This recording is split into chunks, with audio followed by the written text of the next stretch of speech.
Menteri Pertanian Amran Sulaiman bersama Menteri Dalam Negeri Tito Karnavian meninjau pasar KM5 Palembang Jumat 5 September 2025. Kunjungan keduanya dilakukan untuk memantau harga kebutuhan pokok serta pelaksanaan gerakan pangan murah yang digelar Bulog Sumsel Babel. Di Pasar Mentan dan Mendagri, memeriksa harga cabai, bawang, tomat hingga beras. Mereka juga memastikan distribusi beras stabilisasi pasokan dan harga pangan berjalan lancar dengan harga terjangkau di bawah Rp12.000 per kilogram yang dinilai mampu membantu masyarakat menjaga daya beli. Tadi sudah dengar sendiri, ini spontan nggak direncanakan. Harganya juga sangat bisa terjangkau ya, di bawah 12.000. Sedangkan ada yang tertinggi 12.500 di bawah. Nah ini sangat membantu masyarakat. Yang kedua, tadi kita lihat kenapa memilih beras SPAP. Apakah karena murah? Bukan hanya murah katanya, tapi kualitasnya juga bagus. Jadi dengan adanya beras SPAP makin gencar dilakukan oleh Bulog atas perintah Bapak Menteri Pak Presiden Mentan. Kita harapkan beras di beberapa daerah yang agak sedikit naik itu makin turun. Pemerintah turut mendorong pemanfaatan lahan pekarangan untuk menanam cabai dan komoditas lain agar pasokan tidak hanya bergantung pada daerah penghasil. Upaya ini dilihat sebagai langkah strategis dalam memperkuat ketahanan pangan sekaligus mengantisipasi gejolak harga. Dan juga kita lakukan operasi besar-besaran. Stok kita 1,3 juta ton. Dan menurut BPS kemarin diumumkan produksi naik 3 juta ton lebih dibanding tahun lalu pada bulan sampai bulan sekarang. 3 juta ton lebih kenaikannya. Itu kata. Yang terpenting yang kita syukuri tahun lalu impor hampir 4 juta ton. 2023 juga impor 2 tahun itu 7 juta ton, hampir dengan jagung hampir 100 triliun. Sampai dengan hari ini Indonesia tidak impor di saat krisis pangan dunia. Indonesia tidak impor. Kemudian yang kedua stoknya banyak. Tahun lalu 1 juta ton lebih, sekarang 4 juta ton lebih. Yang ketiga adalah NTP kesejahteraan petani naik 123%. Ini 3 indikator yang kita harus syukuri. Ya. Sementara itu stok beras nasional dipastikan aman dengan ketersediaan mencapai 1,3 juta ton. Produksi beras juga tercatat meningkat hingga 3 juta ton dibanding tahun lalu berdasarkan data Badan Pusat Statistik. Kondisi ini menunjukkan produksi pertanian dan langkah stabilisasi harga berjalan selaras dengan menekan inflasi yang kini turun menjadi 2,31%. Tim Liputan Kompas TV, Palembang, Sumatera Selatan.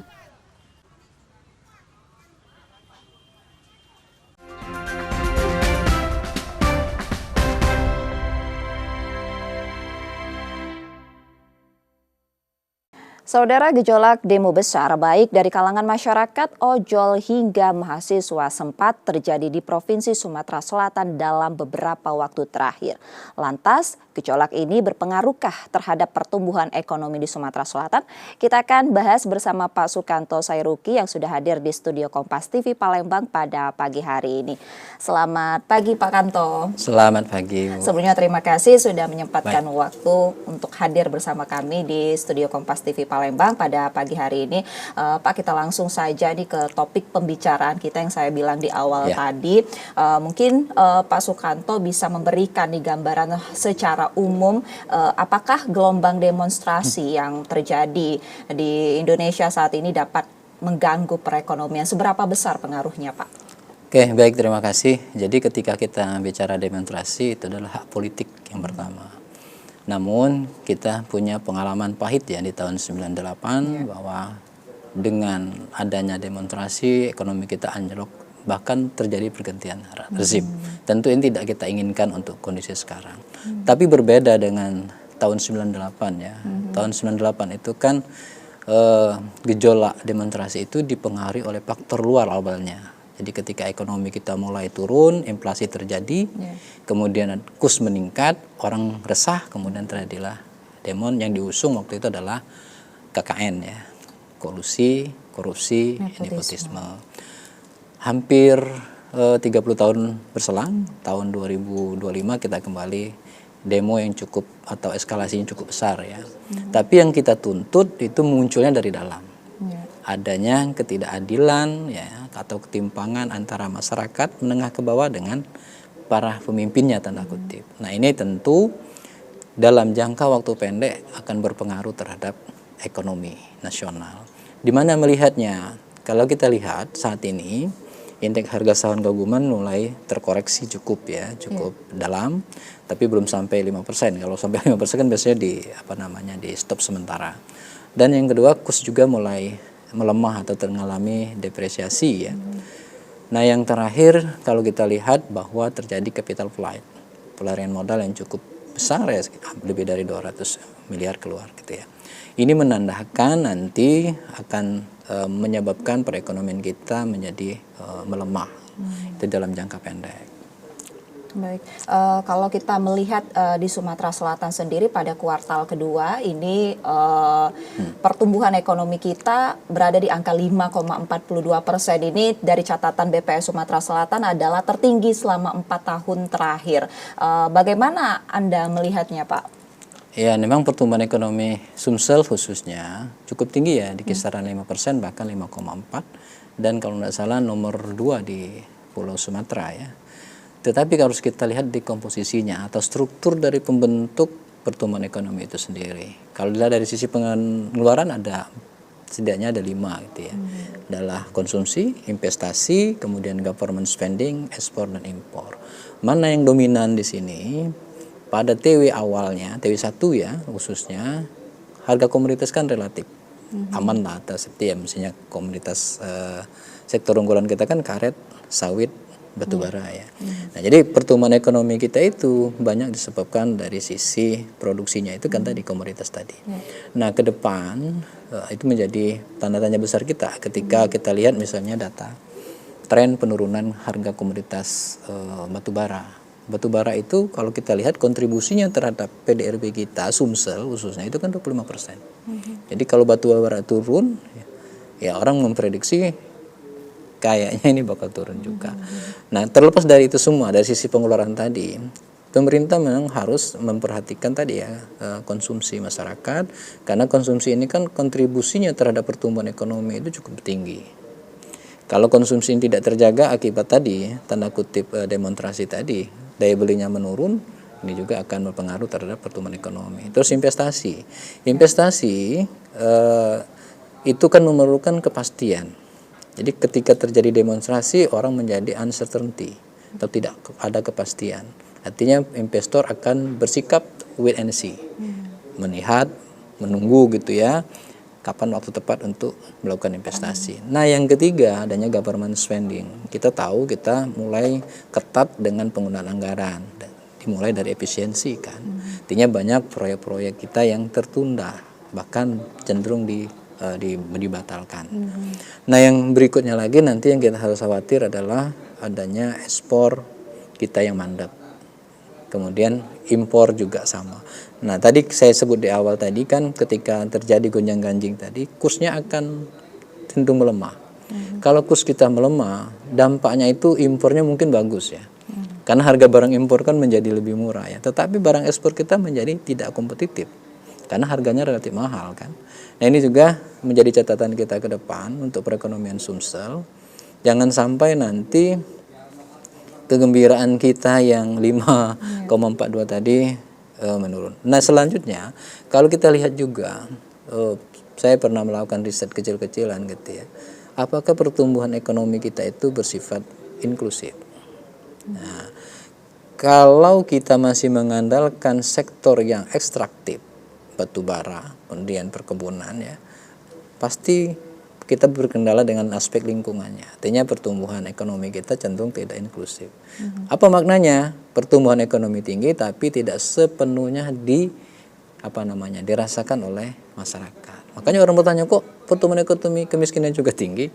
Ya, salah satunya tadi ada trade off antara. Ini kan menunjukkan sinyal positif untuk pertumbuhan ekonomi di Sumatera Selatan. Betul. Ya Pak ya.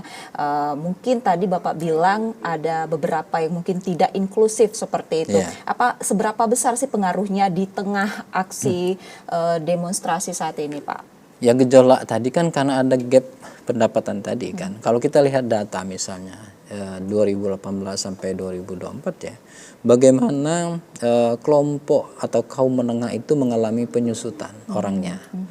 Jadi 23 juta hampir sekarang sekitar 18 juta kaum menengah. Kaum menengah ini memang kecil jumlahnya, tetapi mereka ini memiliki daya beli yang tinggi kan. Orang yang bisa pergi healing itu kan kaum menengah. Kalau orang yang menengah ke bawah kan healingnya ya tipis-tipis saja gitu kan. Artinya mereka adalah penggerak ekonomi juga kaum menengah ini. Nah, apa namanya, kesenjangan tadi itu yang memicu orang merasa loh ini kok bagaimana gitu ya. Akhirnya terjadi letusan itu, kesenjangan pendapatan tadi itu yang berdampak cukup luas saat ini.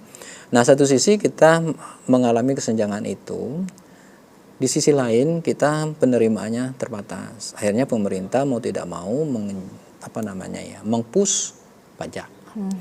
Yang dipus pajak ini kan kembali lagi ke masyarakat kan. Jadi kalau dalam teorinya itu bahwa konsumsi itu merupakan fungsinya itu kan pendapatan dikurangi pajak. Itulah namanya konsumsi yang disposable income gitu. YD sama dengan C dikurangi ini itu ya. Dalam teorinya. Nah, ini juga kalau pajak dinaikkan memang mungkin penerimaan kita bisa kita tingkatkan, tetapi masyarakat real income-nya jadi berkurang.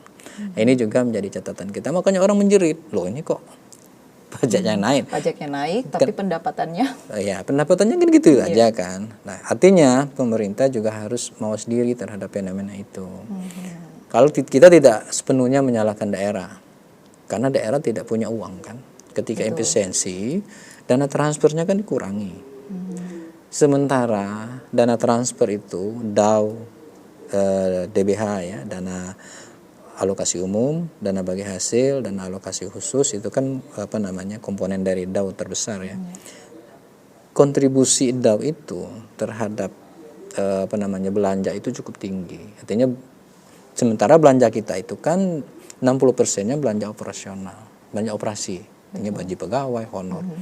Artinya kalau ini dikurangi akan menyebabkan tanda kutip orang mulai berpikir lah ini. Nah, itu efisiensi. Dampaknya berikutnya tadi karena uangnya nggak ada, pemerintah daerah dana transfernya kan berkurang. Yang bisa dilakukan adalah menaikkan PAD. PAD itu komponen terbesarnya di pajak. Pajak yang besar itu PIK, kemudian PKB ya, pajak kendaraan bermotor kan. Semuanya ini kan bersinggungan dengan masyarakat kan.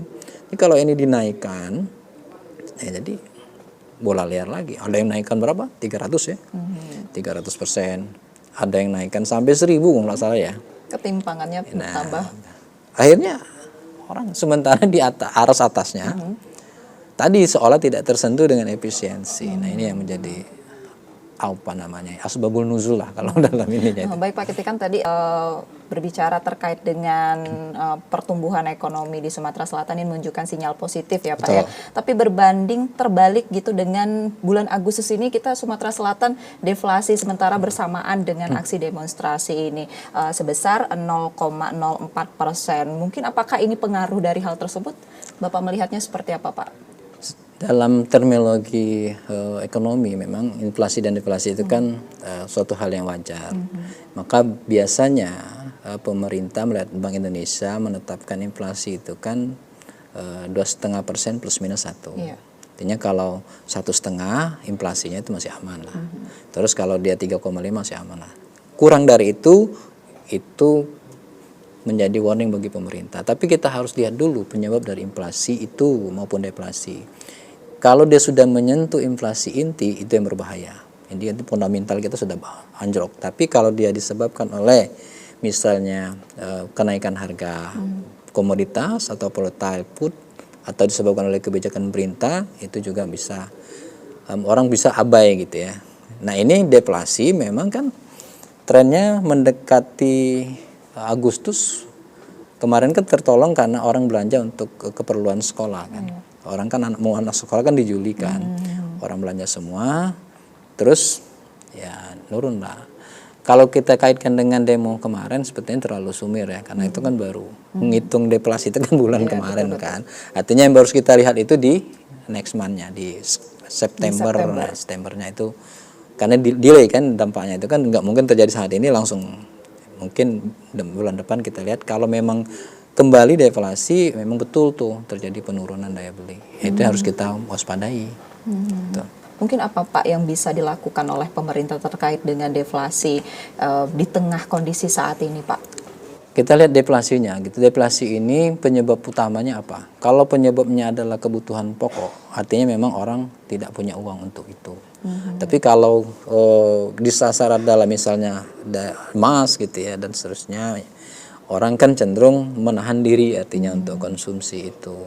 Tapi kalau sudah menyentuh kebutuhan pokok, Warning ya. warning bagi kita bahwa mereka bukan menahan tetapi memang keterbatasan daya beli mereka. Itu yang harus kita pahami. Baik Pak, terkait dengan gelombang demonstrasi yang terjadi saat ini, mungkin di dalam perekonomian ini cenderung terimbas pada iklim investasi seperti itu ya Pak, khususnya pada bidang manufaktur dan juga ada industri padat modal seperti itu. Memang di Sumatera Selatan khususnya di Palembang ini demo berlangsung secara damai seperti itu. Tapi adakah imbasnya Pak? Kita melihat kejadian di beberapa daerah ini yang ricu seperti itu Pak. Adakah imbasnya ke daerah seperti itu? Kan daerah tidak bisa terpisah dari kejadian di luar gitu ya. Maka konsep misalnya ekonomi dari Pukah itu kan sekarang menjadi tonight ya. Jadi turbulensi, uncertainty, kemudian novelty, kemudian ada ambiguity. Nah, turbulensi ini kan serta-merta ada ya. Terjadi di tempat lain juga akan berimbas ke kita. Nah, tapi yang harus kita pahami bahwa ketidakpastian ekonomi itu akan berdampak tadi kepada iklim investasi. Iklim investasinya kan orang tidak mau rugi lah kalau investasi itu kan.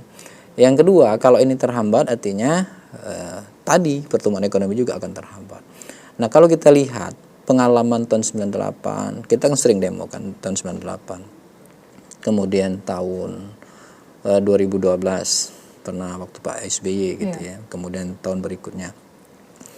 Yang paling kita khawatirkan dari semua itu adalah dampaknya terhadap sektoral. Biasanya yang paling terkena itu adalah sektor pariwisata. Kalau sektor pariwisata yang terkena kan orang kan pergian itu kan mau rasa aman. Nah, demonstrasi ini menyebabkan fear, takut gitu ya. Takut keluar rumah, bahkan untuk apa kalau nanti ada apa-apa di jalan gitu ya. Ini akan berdampak turunan cukup besar. Kalau sektor pariwisata, ada sektor transportasi, ada sektor akomodasi perhotelan. Jadi kalau orang takut keluar, dua makhluk tadi yang saya sebutkan itu pasti akan menurun. Nah, kalau kita lihat kontribusinya ke Sumsel cukup besar akomodasi itu. Akomodasi dan disebutkan oleh kita tadi sektor manufaktur ya. Nah, manufaktur juga itu kan pasti akan mengalami dampak yang cukup dalam juga terhadap itu. Nah, kita tidak ingin demonstrasi ini terlalu lama gitu ya. Kalau terlalu lama artinya efeknya itu bisa akumulatif. Itu yang menjadi catatan kita ya. Tadi yang Bapak sebutkan bahwasannya ada rasa kekhawatiran, itu artinya harus adanya jaminan keamanan untuk masyarakat betul. Ya Pak ya, agar tidak mengganggu mobilitas perekonomian dan juga harus ada kerjasama antar instansi terkait. Nah, kalau Bapak melihatnya sendiri ini bagaimana sih perekonomian di Sumatera Selatan saat ini Pak? Tadi saya katakan di awal, perekonomian kita itu kan ditopang oleh sektor unggulan, terutama oleh harga komoditas. Coba dicek gitu ya, ketika harga komoditas karet, sawit, kopi, batu bara itu meningkat, pasti perekonomian kita jauh lebih baik. Itu menandakan bahwa sektor-sektor kunci ini yang menggerakkan perekonomian kita. Nah, tapi gitu ya, ketika harga barang komoditasnya turun, pasti perekonomian kita ikut turun. Yang menjadi masalah komoditas sawit, kopi, karet itu kan menghidupi masyarakat kita lebih dari 60%. Karena itu termasuk dalam sektor pertanian kan. Jadi kalau komoditasnya turun ya pasti kan walaupun mungkin dari sisi yang lain ya meningkat, kemiskinan pasti naik karena kemiskinan terbesar itu ada di pedesaan kan. Nah, jadi kami berharap gitu ya, kita harus menahan diri semua agar tidak terlalu dalam gitu ya. Karena yang rugi kan kita semua kalau terjadi hal-hal yang tidak kita ingin. Tapi Sumsel kita terima kasih kepada semua orang atau semua pihak yang melakukan demonstrasi. Kita kan relatif sangat damai gitu ya, tidak ada kerusuhan yang walaupun di sana sini terdapat, tapi tidak sedahsyat di tempat lain kan. Artinya pajak kita masih aman lah, Pak. Baik. Tadi kan kita berbicara imbas di ekonomi makro seperti itu. Nah, bagaimana Bapak melihatnya di ekonomi mikro imbasnya sendiri, Pak? Mikro itu kan dicirikan UMKM ya. UMKM juga kalau orang kan ekonomi itu prinsipnya satu cuma adanya transaksi kan. Jadi kalau orang takut tidak akan ada transaksi, walaupun bisa ada shipping paradigmnya itu dari fisik ke online ya. Tetapi tetap saja tidak akan sebanding dengan transaksi tadi ya. Nah, transaksi ini juga membutuhkan duit. Jadi saya kira dampaknya kalau jangka pendek juga akan dirasakan oleh UMKM itu sebagai refleksi dari masyarakat kelas menengah ke bawah gitu ya. Baik Pak, pada saat demo kemarin kan banyak aktivitas pertokoan ini pada tutup deh gitu Ya, kan, betul. karena mereka takut gitu Betul. kan. Kalau melihat kita di sejumlah daerah ada dilakukan penjarahan, kerusuhan ya kan. Ini imbasnya kira-kira mengkhawatirkan tidak Pak? Ya tentu mengkhawatirkan. Makanya ketika kita bicara demonstrasi yang anarkis itu menimbulkan rasa takut, sektor pariwisata, kemudian industri dan perdagangan itu pasti mandek. Jadi ketika orang menutup toko, kalau kita lihat misalnya kasusnya nasional di Senayan itu kan, begitu rusuh orang mulai memindahkan barangnya Iya, kan. betul. Terhentilah perekonomian 2 hari 3 hari itu dampaknya cukup besar, itu lebih dari 1 M kan, 500 M malah dihitung kemarin ya. Toko-toko itu tutup, itu imbas ekonominya kan 500 miliar 3 hari itu kan. Jadi kalau bayang kalau 1 bulan ini kan. Nah artinya apa? Ketakutan tadi yang disebabkan oleh aksi demonstrasi tadi juga menyebabkan ekonomi, karena ekonomi kan pasti berkelindan dengan politik kan. Makanya dikenal dengan ekonomi politik atau politik ekonomi, karena ini juga catatan kita. Jadi kalau ditanya ya pasti imbasnya itu ke kita juga. Kita juga kan merasa takut untuk keluar. Jangan-jangan di tengah jalan ada kerusuhan, apapun yang dilakukan kerusuhan itu kan pasti orang ya chaos lah gitu ya. Mudah-mudahan imbasnya ya tidak terlalu dalam lah gitu ya kepada kita. Karena kemarin cuma 1 hari ya Pak ya. Kita Tapi kira-kira 1 hari ini dalam nggak sih kira-kira pengaruhnya? kalau Sumsel sepertinya fundamentalnya cukup kuat ya, cukup kuat. Dan sepertinya masyarakat mungkin perutnya masih setengah kenyang gitu ya. Jadi tidak terlalu banyak terprovokasi. Yang bahaya itu ya ketika perutnya lapar dia terprovokasi. Itu yang bahaya dan perlu diingat oleh pemerintah gitu ya. Pengangguran yang banyak, kemiskinan yang banyak itu belum banyak sejarahnya meruntuhkan suatu rezim. Tetapi ketika terjadi inflasi, nah itu yang paling bahaya. Kalau deflasi tadi masih aman berarti. Tapi kalau inflasi tinggi itu Pak Harto jatuh karena inflasi yang tinggi kan. Soekarno juga sama kan sampai 600%. Karena apa? Orang mau makan ketika tidak bisa mau beli dengan harga yang tinggi itu yang ngamuk tadi Iya, kan. betul. Ini sudah masalah perut ya Pak ya urusannya. Masalah perut itu susah kita, nggak bisa dihimbau saja kan. Pulanglah ke rumah nggak bisa. Orang yang penting bisa makan itu. Makanya menjarah. Tapi kalau menjarah yang sekarang kan konsepnya beda tuh. Iya. Kayaknya lebih balas dendam kayaknya. Betul. Kalau dari Pak Kanto sendiri sebagai pengamat ekonomi dari kacamata Anda sendiri ini bagaimana sih Pak daya beli masyarakat di Sumatera Selatan untuk saat ini?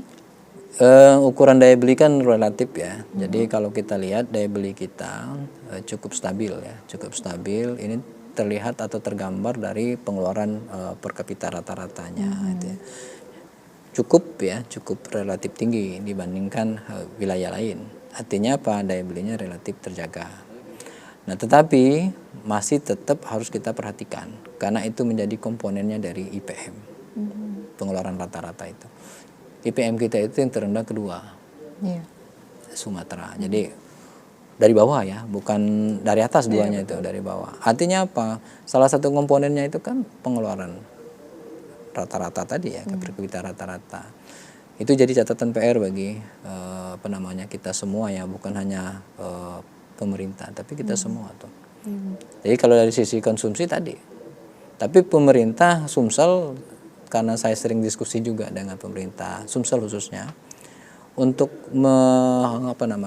mempertahankan daya beli mereka mengeluarkan beberapa kebijakan. Yang pertama tadi ya mengikuti arahan pusat mengenai subsidi gitu ya. Terus yang kedua mereka mempunyai program namanya ketahanan pangan mandiri ya.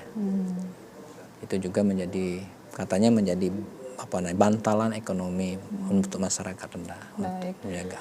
Di tengah gejolak perekonomian yang saat ini tidak menentu, mungkin dari kacamata Anda nih Pak, stimulus apa atau hilirisasi ekonomi yang seperti apa seperti itu yang harus dilakukan oleh pemerintah daerah Pak?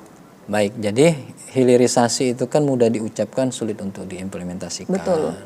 Jadi kita sudah berkali-kali diskusi gitu ya mengenai hilirisasi apa yang cocok. Iya. Mulai dari kita sasar komoditas unggulan kita, mulai dari kopi tadi, karet, sawit.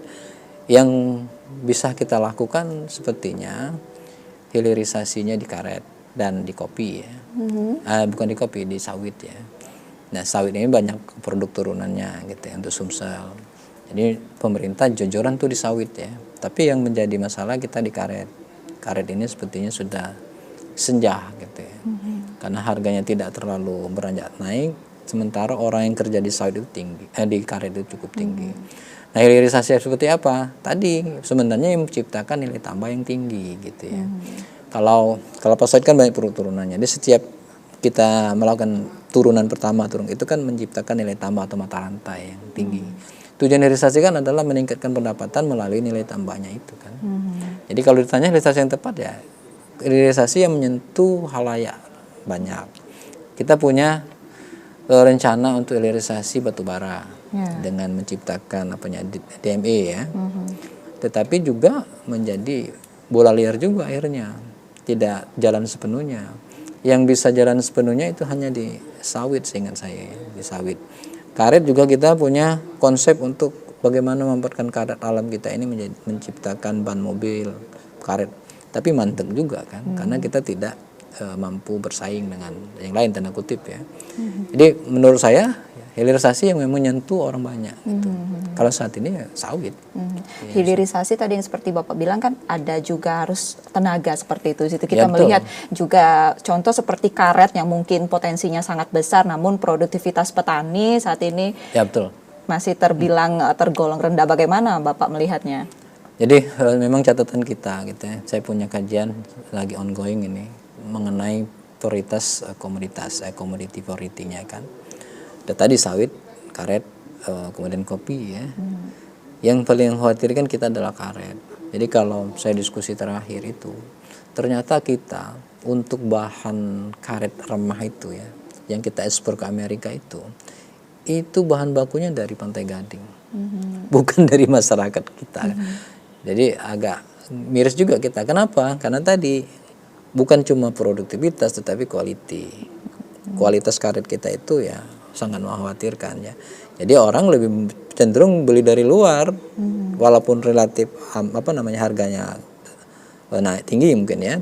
Tetapi tidak perlu lagi proses-proses yang merepotkan itu, memisahkan pasir, memisahkan. Nah, kita harus mendorong petani kita tingkatkan kualitas karet kita agar bisa terserap di sektor hilirnya. Baik. Pak, ini tidak menutup kemungkinan gelombang demonstrasi ini akan ada seperti itu. Betul. Bahkan kekhawatirannya jauh lebih parah dari ini seperti itu kan ya, karena adanya ketimpangan ekonomi rakyat. Mungkin apa yang bisa dilakukan pemerintah gitu untuk mengantisipasi agar tidak berpengaruh besar terhadap perekonomian daerah, Pak? Jadi demonstrasi ini bukan hal yang menakutkan kalau kita bisa mengendalikan secara baik ya. Tapi isunya harus diredam. Jadi kita harus berbenah. Jadi isunya itu kan ketimpangan itu ya. Artinya kita harus menciptakan bagaimana good governance itu jalan benar-benar, bukan hanya slogan. Jadi pemerintah harus transparan gitu ya, menimbulkan keadilannya yang tinggi. Ini juga harus diperhatikan. Artinya kalau selama ini nilainya 10 ya harus naikkan menjadi 15. Kekhawatiran kita itu ya jangan sampai terjadi gitu ya. Karena yang rugi kan kita semua. Karena kita ini kalau dipicu seperti bom waktu gitu kan. Bom waktu kalau diledakkan habis kita kan. Jangan sampai itu meledak karena ketidakadilan. Kan kita sudah tahu akar masalahnya di mana kan. Kalau zamannya Pak Harto ya KKN tadi kan. Kalau sekarang kan kayaknya dirubah dari belakang, NKK gitu ya. Nolong keluarga dan kawan. Nah ini kalau dulu kan kolusi, korupsi, nepotisme, sekarang kayak ini balik nih, NKK gitu, nolong keluarga, kawan. Nah ini juga menjadi perhatian kita kan. Isunya sama tetapi kita tidak kurang belajar dari sejarah. Orang yang baik itu adalah orang yang bercermin dari sejarah yang bersyukurnya di Sumatera Selatan ini aksi ya, betul. demonstrasi ini berjalan Kita dengan apresiasi damai. itu, ya. Kita apresiasi ya Pak, bahwasannya perekonomian di Sumatera Selatan di kuartal 2 juga ini menunjukkan sinyal positif seperti itu, meskipun di Agustus ini kita menunjukkan angka deflasi seperti itu ya Pak ya. Saudara, saya akhiri perbincangan tadi menjadi akhir dari Sapa Sumbaksel hari ini. Akhirnya saya Reski Oktara pamit, selamat beraktivitas dan tetaplah menyaksikan Kompas TV independen terpercaya. Sampai jumpa.